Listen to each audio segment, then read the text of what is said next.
Good afternoon, friends. Thank you for joining us as we investigate and discuss the question. After great consideration, my team and I have proposed an answer to the question brought before us today. We argue that companies should not be prohibited from developing AIs and use in criminal sentencing. However, no such AI should be used. We reason that because AIs simply act and do not think, they have harmful biases innate to them. Moreover, AIs in criminal sentencing will erode trust in the judicial system. We root our argument in the principles of natural law theory. At this time, Ashlyn will begin explaining our theory. So we feel that the best way to justify our position is through natural law theory. Natural law theory essentially states that as rational human beings, there are goods and correct ethical principles that can be derived from our basic interest in the principles that will contribute to a flourishing society. We're able to discover these through our intellect, and then we can use reason to determine how to act in a way that best supports the prosperity of these goods. In order to do this, we have to establish and prioritize certain natural goods, or rights in this instance, that protect these goods and abide by our moral principles in alignment with the case. Some of the most important intrinsic goods that we have to protect to have a flourishing and good society are justice, freedom, and the pursuit of knowledge. Justice, as defined by the Legal Information Institute, should be understood as the idea that people are to be treated impartially, fairly, properly, and reasonably by the law and the arbitrators of the law. Natural law theory would suggest that it is of human nature to aspire to a society of just treatment, falling in accordance with the idea that rights, values, and responsibilities are inherent to human nature. Laws that we create in the judicial system should fall in accordance with this, and AI in the system does not. Next, freedom and exploration of knowledge are also crucial to a flourishing society. Under justice falls our ability to investigate and acquire knowledge. This is why development of AI is supported by natural law theory. The judicial system is incredibly unique, as it is their job to ensure justice amongst the people, and if justice is not properly administered, we risk a violation of human dignity. This is why we would like to highlight that a judicial system needs to be free from bias, have the trust of citizens, and be responsive to all citizens who are subject to it. To uphold justice, upholding these ideals is necessary, and the ways that this will be done will be further highlighted in our policy. I will be covering the usage aspect of the ethical dilemma in front of us. Our team believes that as of now, given the current artificial intelligence, it is not wise to integrate it into the criminal justice system for purposes of sentencing. We believe this for a myriad of reasons. Firstly, the systems that they are trying to put in place are statistical models, meaning that they put information in and then it gives you a suggestion. The information that they propose to put into these systems is historical data. And as we know, historical data is not a record of criminality, it is merely a record of law enforcement. It is also a record of racial bias and discrimination. For example, the disproportionate number of people of color and minorities being arrested and incarcerated. Another example is if you give this artificial intelligence a person of color or minority, it gives you a higher than average chance of reoffending rates and sentencing rates, which is not true. These AI systems are only as good as the data it is given, and as of now, this historical data is discriminatory and oppressive. We do not agree with it, and we do not think it should be integrated into the criminal justice system. Now, with this being said, we still believe that companies are, that it is permissible for these companies to develop these artificial intelligence products, and we believe this for a number of reasons.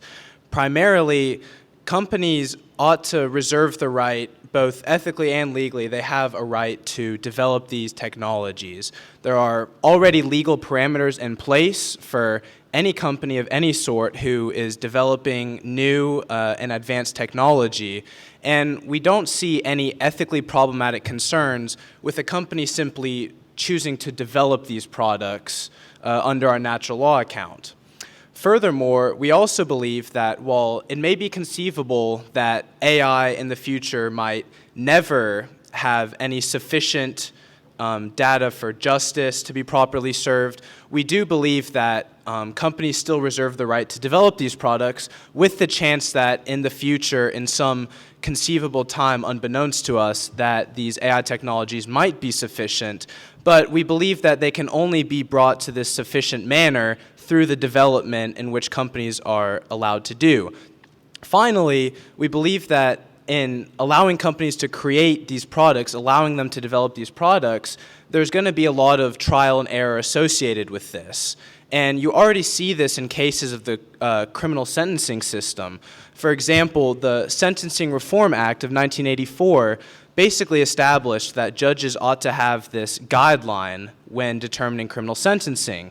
And this was established by Congress. And a few years later, people were debating if Congress overstepped in their balance of power. And the court found that they didn't overstep in power and mistread of the United States.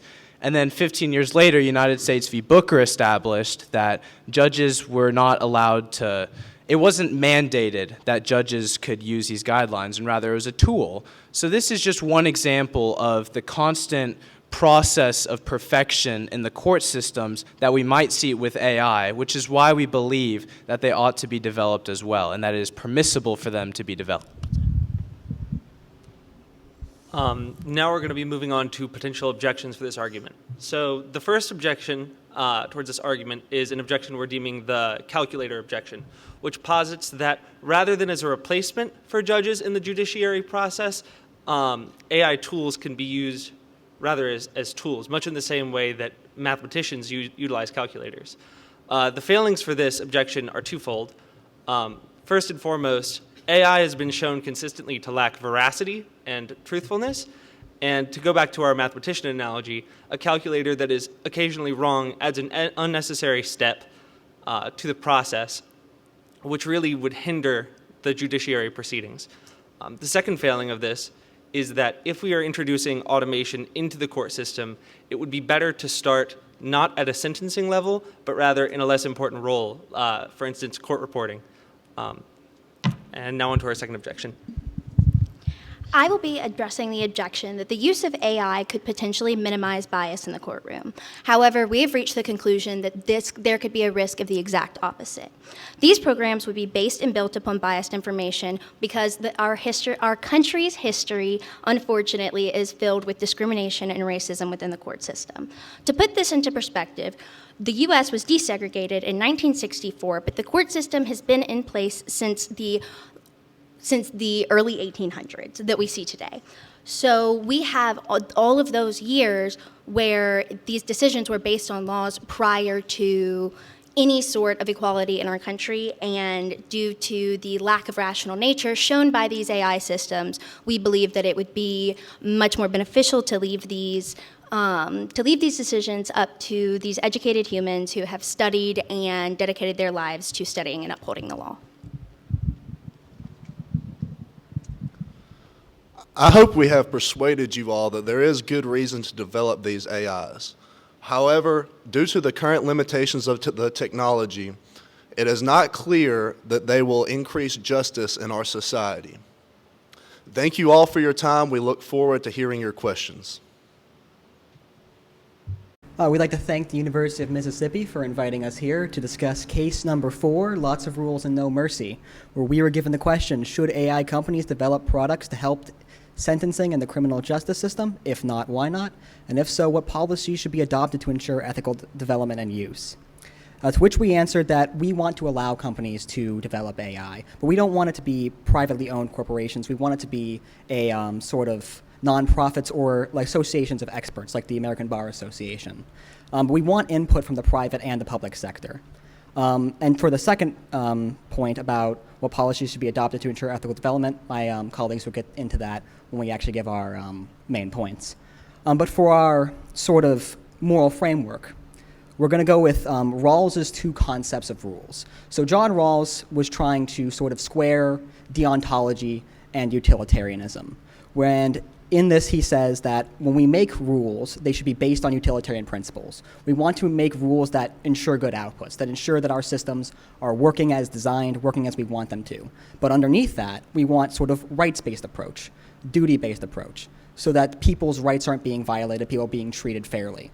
So we would imagine, if you're in the court system, when you see the judge or before the judge, you want to be treated as an individual. Your individual circumstances taken into consideration, treated as human. But you also want a system that is going to ensure good outputs, ensure people are being rehabilitated in prison, ensure people are being put in prison if they've done something wrong, ensure that it's just doing its job. So we sort of think of Rawls's two concepts of rules as sort of doing that, as allowing us to have a utility-based system that ensures good outputs, but also ensuring that we are going to be respecting people's rights. And morally speaking, we think that AI can only be used in the court system if it really is ensured or is developed in a way that allows it to do that. But for our main points, I'm going to pass it to my colleague Jordan. Thanks, Brandon. So for our first main point, we want to talk about how AI can be morally developed so it's used in a sound way that creates these outcomes we really do want to see. So to first start, we want to emphasize that we're talking about large language modules. So there is a difference between AI and AGI. AGI is general intelligence and has the ability to actually synthesize on the information given to it. So in this case, we are referring to large language modules which only take the outputs and the inputs given to them and can only give answers to research that they've already been given. So with this, we want to see a new type of large language model developed towards legal research. So similar to how we mentioned cases like Westlaw and the American Bar Association, we want to see a certain AI geared towards this area so that it is filled with the information it needs to be filled and is also giving those outputs it needs to be given.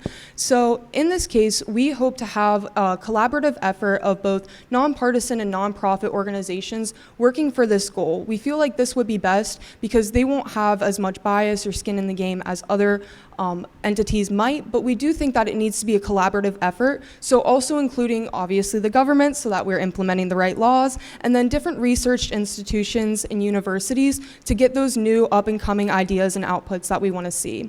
But overall, we think it can be a great collaborative effort to develop our own language model that is geared towards legal research. Since we obviously know we need to weigh the fact that AI cannot develop new case law, so it's not able to actually think and develop new outcomes from the research that it's been put into. So that's why we want to emphasize that it will just be used as a tool, which takes us into our second point. We want to talk about the two concepts of rules with Rawls and the overall benefits to the criminal justice system that using AI will have. We want to emphasize that this would be a person checking the work of the AI so that the person and the judge stays in autonomy and is in control of what is going on, what the research and what the decision of the case is. So similar to how we have predictive text right now in Word Online, and it gives you kind of answers to what it thinks your sentence should be, but we know that it's not always right and it doesn't always sound like it should whenever it's giving it to you. So you don't always use it, but sometimes you do. That's how we want to see this weighed and used within our court system. It's used to combine the mass amounts of research, previous case law that a person might not be able to overlook. The AI can combine that all and give them the options so that the judge, the lawyer, or the person, whoever is in charge of the case, can then further research that and make the decisions on their own. We think that it should also be used as an education piece. So we obviously see an issue of how people can ask the AI questions to give it the outputs that they want. So essentially training people on how to use this so that it's not being asked questions in a biased way and we're also improving transparency is very important. We believe that overall this would increase the efficiency within the court system. We obviously see the question in other ethics bowl cases have been, is justice delayed, justice denied? And we believe that AI can actually help in the right to a speedy trial. It creates a more efficient way that research can be done quicker, and it can also have the collaboration of other people making those final decisions. So with that, I'm gonna pass it over to Sophie. Thank you, Jordan. So for our third point, I want to talk about the future prospects that this could have for individuals. So we talk about Rawls and his two concepts of rules. We talk about the utility-based aspect and how that has benefits for overall society, but we also want to stress the individual aspect. So let's take speeding, for example. Obviously, we all agree that speeding is bad. It should be illegal. It's very dangerous. But in the individual case that you're speeding because you have to get somebody to the hospital very quickly, life or death situation, you would want the court to take that into consideration whenever you're standing on trial as defendant in the courtroom. So there are specific instances where we do need to weigh the rights of the individual versus what the law says or what overall utility would be. So we want to look at this position as a moral consideration, also because of the potential benefits that AI could have for people in the future. So eventually we see that AI could help the judges produce a more fair outcome. It could help defendants who are being misjudged or maybe their case isn't looked at in its entirety. We also have issues of judicial bias or abuse of discretion. As we mentioned in point 1, it does need to be developed further because the possibilities for the future of AI are completely endless. we see that the future developments could reduce this bias that we've been talking about and provide these long-term benefits that we want to see in the courtroom. AI gives all the facts. It can make a compilation of all the facts. The judge could then use that general information to make the literal judgment or to make a sentencing or decide on a punishment in that trial. Our position makes the AI more utility-based on the whole, but only using it as a tool allows this individual aspect of Rawls's two concepts of rules to come in and make more specific examples and decisions based on case scenarios, which allows the AI to kind of work into this moral framework that we want to see judges using. So now I will pass it to Peyton for some considerations. Thank you, Sophie. So moving on to a consideration for AI bias, AI is fueled by the data that's inputted. If that data reflects human bias or contains undesirable correlations, the systems can make decisions that disadvantage already marginalized groups, which is obviously something that we'd like to avoid. So how do we ensure that the training and inputted data is accurate, non-discriminatory, et cetera? So first, we want to emphasize caution within the inputting. We want to provide a diverse and representative set of information. The second thing that we can do within the AI itself is something called AI management. So AI management monitors for outliers and bias that itself can catch. So this is just another check within the system itself. This obviously cannot replace humans, but it is a tool within the AI itself. The AI should be able to show its reasoning for its outputs, but as it's currently used, we see it as a predictive algorithm. Since it cannot do like reasoning on its own, we need human involvement.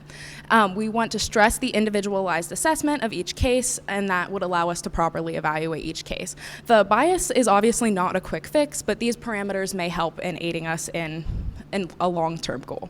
So secondly, who is making the AI and why exactly does this matter? So as Jordan previously mentioned, the government shouldn't be the major proponent of this due to the fact that this could become a political weapon, especially with the polarization of our current political parties. Lots of political corruption and lobbying could influence the AI and its decisions. We want a system that is much more consistent overall. It also shouldn't be done by a privatized company. We want this to be a public domain that is used as a tool within our legal system. We want to stress a plurality of voices, so probably a nonprofit with a consistent moral value.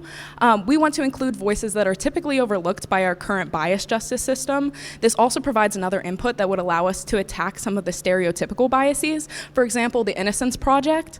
The way in which they reason and evaluate data is really important. Oftentimes we see that different perspectives allow us to achieve the full truth. Lastly, we want to come up with the best, most unbiased outcome within our justice system. All of these inputs allow us to inch closer to that goal. With that, I'll move to Chloe. Thanks, Peyton. So for a loss of employment, is this going to take away people's jobs and cause economic problems for families? We would say, as previous stated before, this is being used as a tool to help with accuracy, not exactly to take jobs. It would kind of be like a security check or another pair of eyes to check case precedent or case law. This would free up time for legal professionals to support and build foundations for their clients the best that they can. If there was job displacement, it would be extremely gradual, and we want to make the court system more efficient. We want to help and aid people to their right of a speedy trial, so there isn't a long time to wait for them being imprisoned. And with that being said, we look forward to your questions. Thank you. Thank you. I do have a question for each of the teams. First, the Ole Miss team. You talked about natural rights as a construct for your approach to this. I'm curious if there are constitutional implications with respect to your AI recommendations, and I'm specifically interested in your thoughts about whether or not the constitutional implications are reflective of a natural rights construct or a more positive law construct, and what the application of that difference might be for your proposal.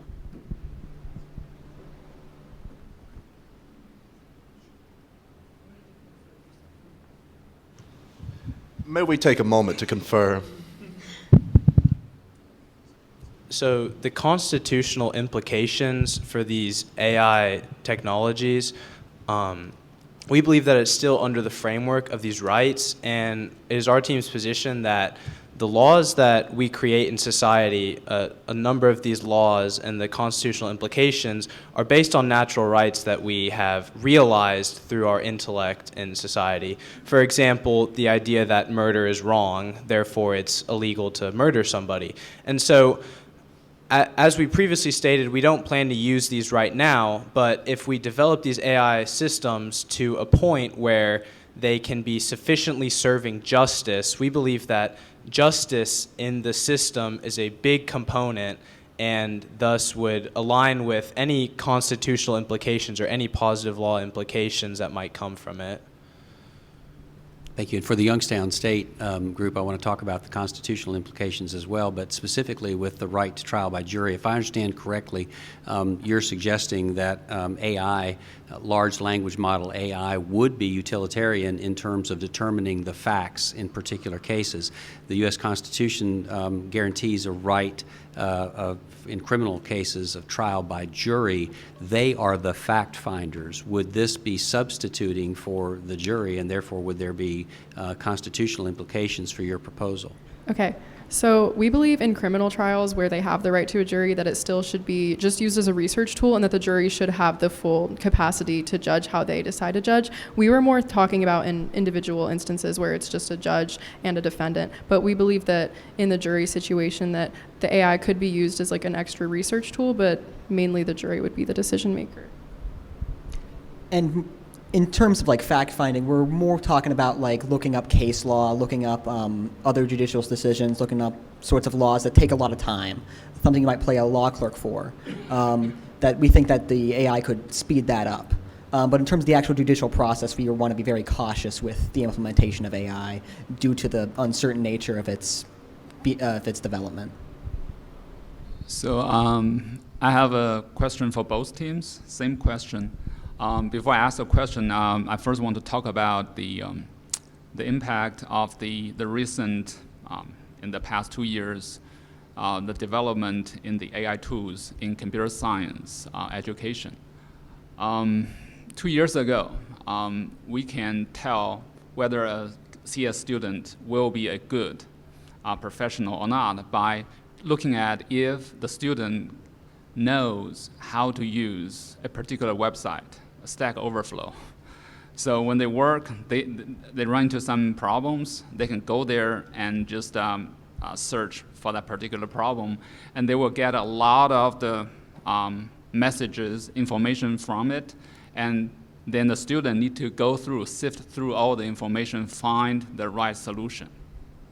So we always tell the student, oh yeah, learn how to use that website, and don't come to me, ask questions, go figure it out.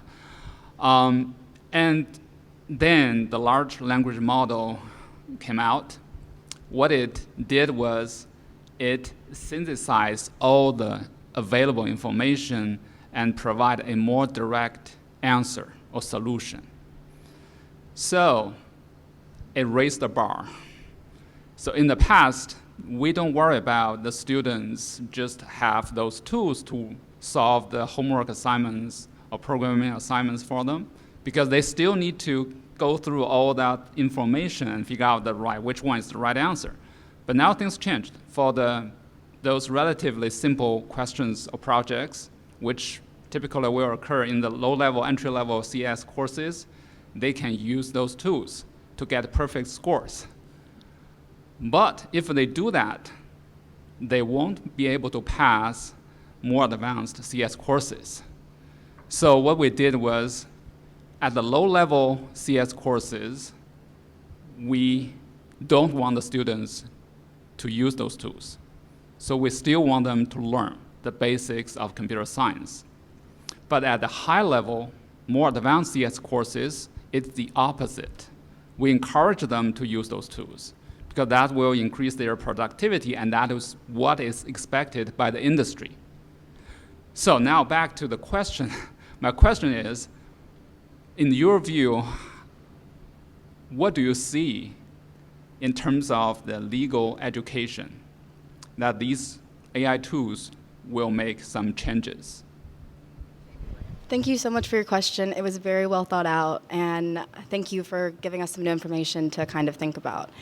I think that we kind of covered this issue in our calculator objection, how this could be a very, very useful tool in the legal system. We know that people that are in the legal system are usually overworked, they're tired, they have so many cases to deal with a day, and we do agree that when AI is developed into AI that can be useful, we do agree in the use of it. But as of right now, given the current state of AI, we do not think that it would be useful or a useful tool in general. As for education, whenever this artificial intelligence is created, we do agree that education will be needed to use it properly. I actually have a great example of this. A personal injury attorney in New York City recently, his name was Stephen Schwartz, he used ChatGPT to fill out some file documents, and he asked ChatGPT, he said, "Are all these file documents real?" And ChatGPT said, "Yes, they're real. They were not real." I think this is a great example of how artificial intelligence can be helpful in an instance where you know how to use it correctly. And in that instance, of course, he didn't. And these things wouldn't be happening if we had the tools to use them at a higher level. I also think a good example of this, too, is how court reporters, they've been trying to digitize that for years, and they still have not found a better way than having a person in the court typing it out. So sometimes things don't need tools. But thank you for your question. In addition, we wanted to acknowledge the fact that you have already, as an educator, seen the damages or changes, you could say, that AI has made in the classroom. And due to how we are considering the development and the progression of these technologies, we still think it is very important that students receive what you would consider classic education in law, so that these technologies can remain just tools rather than reliances. Thank you. Okay, so I think we would agree that obviously the AI should just be used as tools with the correct use, and obviously we would like to see more development in the future. That's what we covered in a lot of our points and concerns, is we really want to see some future development so that people aren't fully relying on these AIs to make decisions for them or give them the complete, total factual information of the case, because as we've seen, there are some biases, there are some falsified information that could pop up in the AI usage, but it is good for research, it is good for speeding things up, and courtrooms are so human, so we want to maintain integrity of our legal professionals while also aiding them in helping their clients get a right to a speedy trial, because we agree that that's very important. But I know that Brandon had something he wanted to say. Sorry, I'm going to jump in. So on the education piece, we also see a need for teaching students how to use ChatGPT, specifically how to use AI responsibly. So we do want to emphasize that we need classes and research classes for our future lawyers and attorneys that are going to be using this in a research way, so that they can properly understand how to ask the questions into the large language learning model, so that it gives you back answers that are research rather than answers that it's trying to conceptualize on its own. And then students are then able to take what the AI has given them and conceptualize that on their own. And I want to speak in terms of the education. A specific thing with legal education is a lot of people who go on to be lawyers work under attorneys before they become attorneys. I myself work as a law clerk, and a lot of things I do could be done perhaps by an AI, drafting documents, compiling together case law. It's something that an AI possibly could do, and that might actually be a consideration, in that we might have attorneys who go into law school a little less educated, a little less able to do their job because they didn't have those opportunities, because attorneys just decided they were going to go ahead and use an AI. So that might be a consideration we have in the future, that people are getting less apprenticeships, they're doing those jobs less. So the main objection I heard running through your presentation was about the inputs, right, that are going to be fed into the AI. Historical data, which unfortunately, given the history of our country and our legal system, is not going to be just, is going to be discriminatory. What if that weren't the input set of data? It's actually sort of a pretty common criticism of our justice system as it is, that sentencing is very uneven. It's very inconsistent from jurisdiction to jurisdiction, from prosecutor to prosecutor, because the truth is, given that such a high percentage of criminal prosecutions in our country now end in plea agreements, the prosecutors have a lot of leverage and a lot of say in the sentences that are ultimately given to criminal defendants.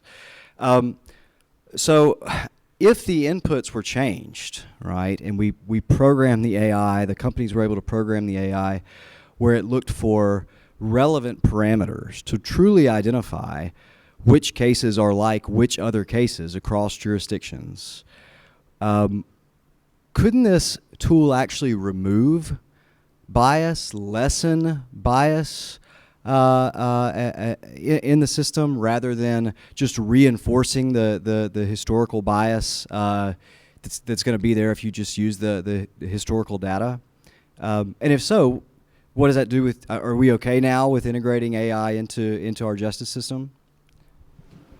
Thank you for your question. I'd like to start by saying that there's a question, there's like almost two questions here, and it's about like uniformity of sentencing and about biases. So as it stands now, there are biases within the judicial system, and all of the judges and prosecutors, they certainly have different types of biases, and it leads to a lack of uniformity in decisions. But if we allow AI coded by companies to introduce their biases to the system, even though we're creating a more uniform set of biases and a more, in some ways, fair kind of field to be judged on, it's not necessarily going to be less biased. It's just going to be more uniform. Passing to Riley. In addition, when considering this objection, we had two main concerns.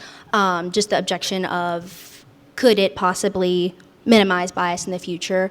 And first being said, we had a major concern about just how much material would have to be removed if we did remove cases in which racism, homophobia, any sort of discrimination was present, because as mentioned earlier, our country just unfortunately has had a long history of that, and it is very prevalent in the history of our court system.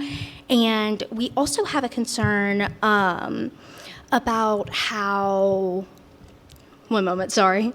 We also have a concern about how that would affect the general consideration of cases, because these cases that we would have to remove in the sense of AI can be used with human discretion as an educational tool. When we can look at a case and see what went wrong, we can look at a case and see where these biases were present.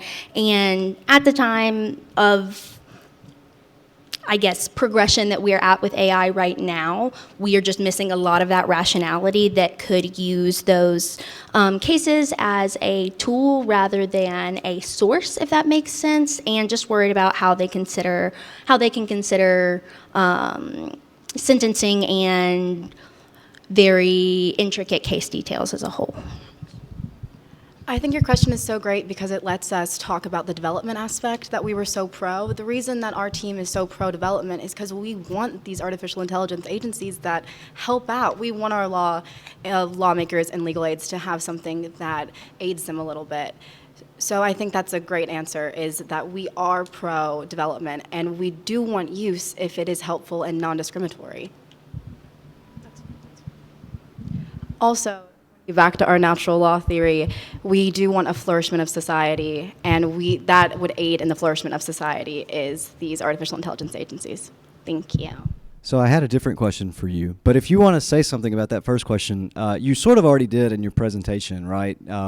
You talked about having these, the American Bar Association and other sort of communities of experts weighing in and helping figure out what the parameters for the inputs are going to be, right? Monitor the inputting. So my question for you all was more about the outputs. So at some point I wrote down, so someone said artificial intelligence is not going to develop new case law, right? So maybe we don't want it to develop new case law, but of course it could, right? It can just do whatever the inputs are that we give it. It could just do the calculations and spit out the recommended sentence, right? And then it's up to the individual human judges whether they're going to do their job, right, and actually consider this and think about it for a minute, or just go to lunch, right? So my question for you all is, who's monitoring the outputs, right? How do you keep individual judges from just deferring to the predictive text, right, every time? How would you catch that? And then if that happens, don't we have a major accountability problem? And doesn't this undermine the deontic approach to the individual cases that you all were advocating for? Hello? Okay. So I want to start off by saying that we already have sort of guidelines you're supposed to follow when you go to do sentencing. We kind of want to imagine this in the same way, where it's the judge has these inputs that it allows them to sort of look at the case, allows them maybe in a new way to look at that case. But it's in the same way we have guidelines already that you can't just defer to the guidelines. There's actually a law in the federal sentencing guidelines that says you can't just go with the guideline range. You have to make an individualized assessment. And that's sort of what we would imagine would happen here with the AI assessments, is that you can't just go with what the guideline is, what the AI says. You have to make an individualized assessment, seeing this individual as an individual and judging them that way. So as we kind of mentioned in the case already, one of the things that we talked about was AI management. We see that as kind of a check within the system itself, but in addition to that, we would also want the AI to be properly evaluated by a panel of ethicists from all different walks of life, all different that can produce different inputs and therefore outputs. But I lost my place. Thank you for the question. It really gave us a lot to consider. We have a lot of different viewpoints happening right here, even right on our team. So one thing that we were also considering was that in the inputs or in the outputs of just human bias, there already are a lot of human biases that exist that AI could potentially check and help. So, for example, we have the hungry judge problem, which is how judges make harsher sentences before they want to go to lunch because they're hungry. So we already see a lot of human biases, which sometimes aren't even attributed to any sort of discrimination. Judges usually sentence harsher or differently during election years to influence which way the elections are going to go. So we already see these human biases being present in the outputs already. So we think that having this different panel of different career paths and different people who are on this panel and development team of the legal AI would be the best, most efficient way to develop this AI so that it kind of counts for everybody. It kind of sees all different viewpoints, and then we're able to have those more accurate and encompassing outputs.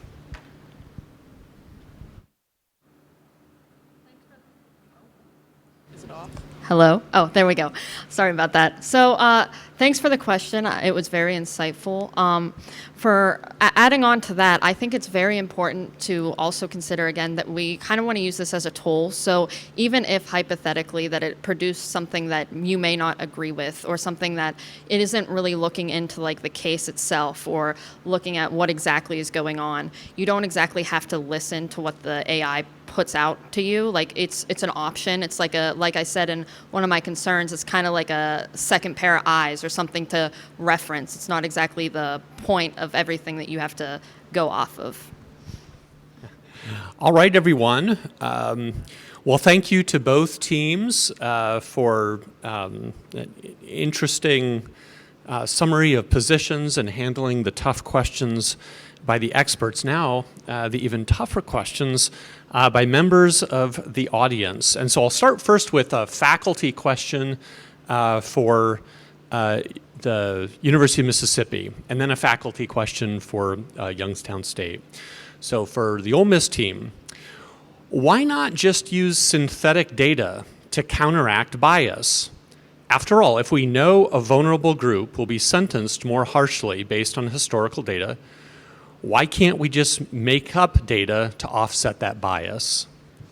So to answer the question about just using synthesized data, there's kind of two answers to this question that we believe. We believe that, firstly, it would be mildly unethical to use synthetic data for an AI who might be trained to adapt to perceived human biases. And furthermore, we might contend that there is really no conceivable way to completely remove what is deemed to be historic bias with synthetic data. It would be nearly impossible to create opposite synthetic data that will completely 100% flip the historically biased data. So we believe that it is unethical and it seems impossible to completely flip data in a way that might serve justice better. Okay, and for the Youngstown State team, another faculty question. What reasons do you have for thinking that nonpartisan and nonprofit groups would be able to develop AI systems with any less bias? Don't we need to question the assumption that nonprofit motives reduce bias? Yeah, so going off of that, that's why we want to see a large amounts of groups, different groups, having a say in what goes on in this AI. So obviously we do see bias everywhere, but we're looking for the places that have the least amount of bias. So our main concern with having privatized companies and just the government do it is that there may be profit motives or motives to keep people suppressed in prisons. So when looking at this, we thought of initially nonprofit organizations like the Innocence Project that actually focuses on finding ways that they can help people. And that's who we want to see mainly driving this, but also having the input of other groups, other entities that will ensure that all of the ideas are being taken into account.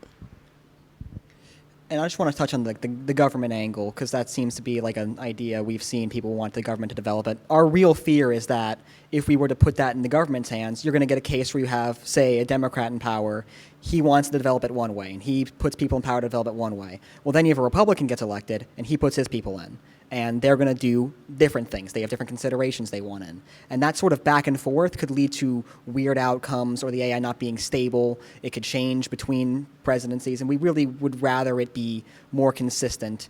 And we think that people like the Innocence Project, American Bar Association, will stay more consistent than perhaps politics would be. On top of that, we want to see different groups that are going to represent the marginalized communities and different groups that have typically been discriminated against in the past, so that we have more education and different perspectives going into the programming and coding of these AIs, so that they're going to hopefully become less biased as that information is inputted. Okay, let's take some student questions. So the first student question is for the Ole Miss team. The very notion of artificial intelligence suggests that there is something like natural intelligence. What is the necessary component that distinguishes the two? Is there any defining characteristics between the role of a judge and a judge AI? Thank you for your question. So the difference between artificial intelligence and natural intelligence, I guess if you put it that way, would simply be the fact that humans, and I guess a judge in this instance, would have rationality. So like natural law theory states, that we are rational human beings, and so we're able to implement these ethical principles that we've derived from our human nature and the flourishment of society to make decisions that are going to be able to best benefit society. And artificial intelligence is not able to do this. They don't have rationality, and they're simply only able to take information and spit that back out. All right, and then a student question for Youngstown State. It was mentioned that if job displacement due to AI does occur, it would be gradual. Could you describe in more detail what that might look like? I think that is like how gradual, how quickly, and then justify your answer. Do you foresee AI ever even taking the role over of the judge and jury? And if so, to what extent? Okay, I'm going to start with the first part of that question, and how gradual. So it's hard to tell, really. We can't predict the future, but what we see now is we have a lot of people who I work as a law clerk. I'm just use my personal experience. A lot of things I do are like drafting documents, are writing up research, collecting case law for the attorney I work for. So that job might be able to be replaced by an AI. And it's hard to say how gradual, because some attorneys, they know that it could be done by an AI. They know they could do this for cheaper with an AI, but they choose not to, because they have sort of this notion that they have a responsibility to the legal community and people will get that experience. So there is some attorneys who are tech savvy and willing to use AI, and some attorneys who are not tech savvy, so they can't. and are not tech or are tech savvy, and they just don't want to displace those jobs. So it's kind of hard to say how quickly that will replace them. In terms of like actually being a lawyer, it's really hard to say because you'd want an AI that's sort of a general intelligence AI, an AI that thinks like a person, and we have no way of knowing how long or how far away that sort of AI is. And until they can do that, we really wouldn't want an AI acting as a lawyer because it can't do the things we want lawyers to do. So for your second part of the question, when you asked about AI taking the places of a judge or a jury, we wouldn't want that to happen. We want still the human aspect to be in place when talking about the courtroom and judges, because we need that human feel to it. Like said in our case, we kind of want that, like it to be used as like a tool, but not to be taking over a judge or perhaps a lawyer, because that's who's advocating for you. That lawyer's there. It's to use as a tool, not to. Okay, sorry. It's used to be a tool instead of just going off and being like, hey, my lawyer's AI. Like, here's my lawyer, but he doesn't really understand my human emotions or what was going on when I did something. And to continue on with that question, I'm going to pass it to Peyton. Thank you. So we also want to stress that we want the overall implementation of this AI to be optional in its infancy. We want this to be optional for judges, lawyers, and whoever else may need it to use it if they want. But we do want to focus on maintaining the autonomy of both lawyers and judges. AI cannot do the spirit of the law. It can only do the letter of the law, and that takes out a really big portion of what we try to achieve as a justice system. So we want to use this as a tool, but it does not understand how to do things both ethically and legally speaking. We want to allow judges and lawyers to maintain their autonomy, leave that interpretation up to them, and make sure that we're keeping the human interaction that is a current part of our legal system the main focus. Oh, it's one last thing to add on. You bet. There's a constitutional sort of implication here, or an issue, because a lot of judges are elected. A lot of judges are, the people vote for them. So there's a question: can we elect an AI, a thing that's not a person? So that might be a question or a consideration we have to do in the future. okay, great. Now a question for both teams from a community member. How exactly is bias being defined? There are spurious correlations in all large data sets, but they don't all seem harmful. So I think to define what bias is in this case, we have to actually narrow it down a little bit and understand that we are referring to systematic bias in the court system. So we have seen not just one outlier or not just a few cases in which someone was wrongfully convicted, but we have various amounts of supporting evidence that can support that our court system is flawed and already has experienced bias. Like I said, we've had laws in our past that have been, now we look back in today's age and see that they're horrifically racist or homophobic. And so we want to take a look at the systematic bias and realize that that would be programmed into the AI. And AI does not have human empathy or rationality to take a step back and understand that these are not the practices we believe anymore. These are not the beliefs that we hold. And we're just really concerned about that systematic error getting integrated into our AI systems because it is so relevant. I would also just like to add, yes, in certain data sets there are correlations, but with this, the correlation is racism. There is a disproportionate number of people of color and people that are minorities getting arrested and incarcerated, especially in the last 50 to 100 years. It's not just a correlation, there's causation, and the cause is racism. But thank you for your question. our answer is pretty similar to the other teams, but we want to expand on the implicit bias as well that we see within it. So obviously we're looking at bias as construing information in any way, especially in a harmful way. And we see a lot of implicit bias within our legal system already, similar to the systematic bias, but it's not just geared towards different racism effects. There's also classism. So we see how the AI could exacerbate that bias with taking in the information and the human bias that has been programmed into it already. So to pass it on to Sophie for an example.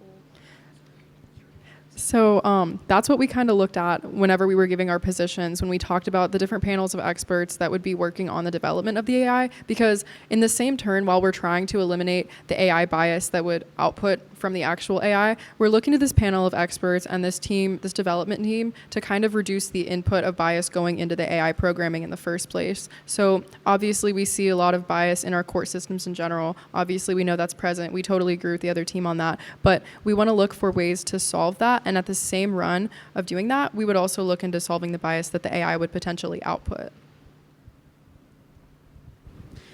Okay, so back to the faculty questions. Another question for both teams. So how exactly can these models be audited? Should their weights all be open source, or the way in which they're weighting considerations be open source or not? Since it's our position that companies should be allowed to develop AIs, but they shouldn't be used, we don't have a problem with companies making it open source, but that should ultimately be up to the company. Also, with these open source foundational models and the fact that people would have access to them that aren't going to be in the courtroom, it's going to be public data that's being fed into the artificial intelligence, and we wouldn't risk anyone's livelihoods by putting private information into this artificial intelligence that could possibly do harmful things with it if it's an open source foundational model. So again, it's only going to be public data that's going to be fed into these systems, so it wouldn't have any harmful effects as far as someone's private information.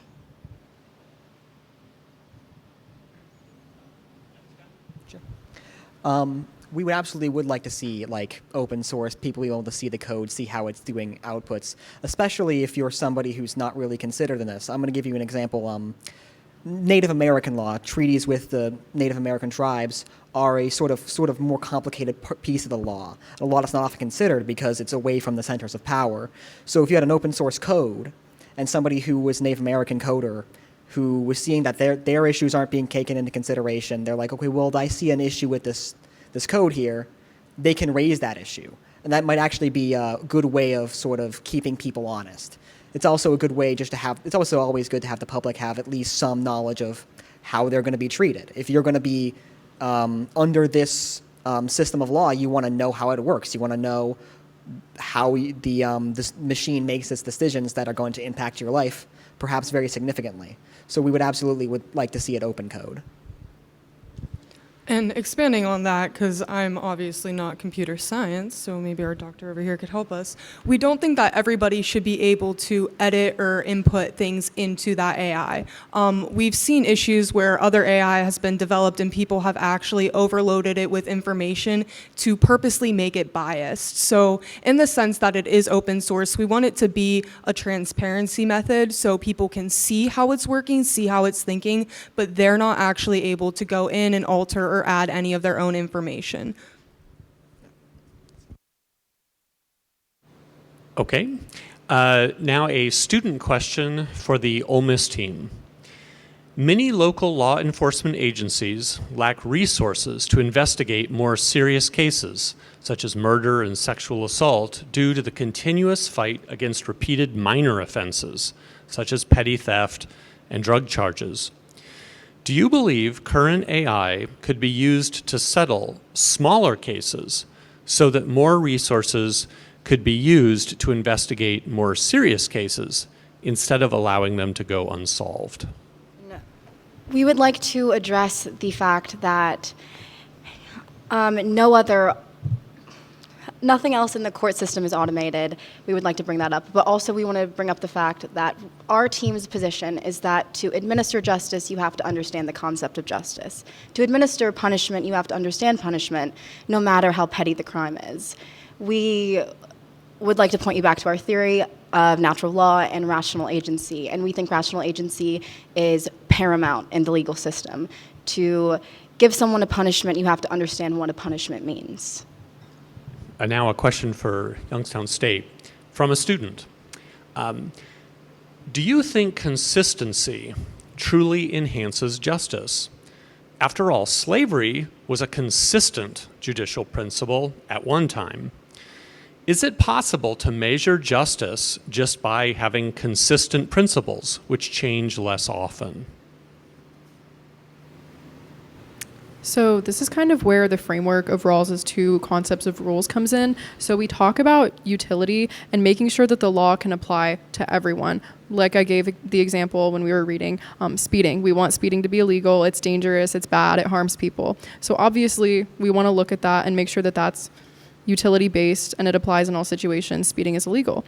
But we also want people to have the option when they go into court and they stand before a judge that the judge will listen to them and hear their individual case and listen to the circumstances that led to them speeding. So obviously we see a big difference when somebody is speeding to the hospital to help their wife who's about to give birth versus somebody who is just speeding because they're texting while driving. So we want those specific instances to be considered, and that's really what we look at when we look at our framework and how that applies to the specific instances. So we think that consistency is important when we're looking at laws in general, but obviously we want those specific instances to be able to contribute to make changes to the law if necessary. So obviously when we see something that is immoral, we want those specific instances to contribute to that potential change, and obviously that potential change could change the law in total. Do the same ethical principles apply to other facets of the legal process? For example, ChatGPT summarizing motions. If so, should we ban these other uses until we can ensure their ethical usage as well? We would like to say that we just don't think that they should be used for sentencing. We have no problem with ChatGPT being used for summary if they would like to do that. So we think that we shouldn't ban anything like ChatGPT. Like, we obviously want to see this trial period of these different AIs be in use just so we can discover any discrepancies, any future problems so we'd have that trial period for people to be able to actually discover those problems and see what they are and then continue development further to improve them. Okay, now, thank you for that wonderful and short, sweet answer.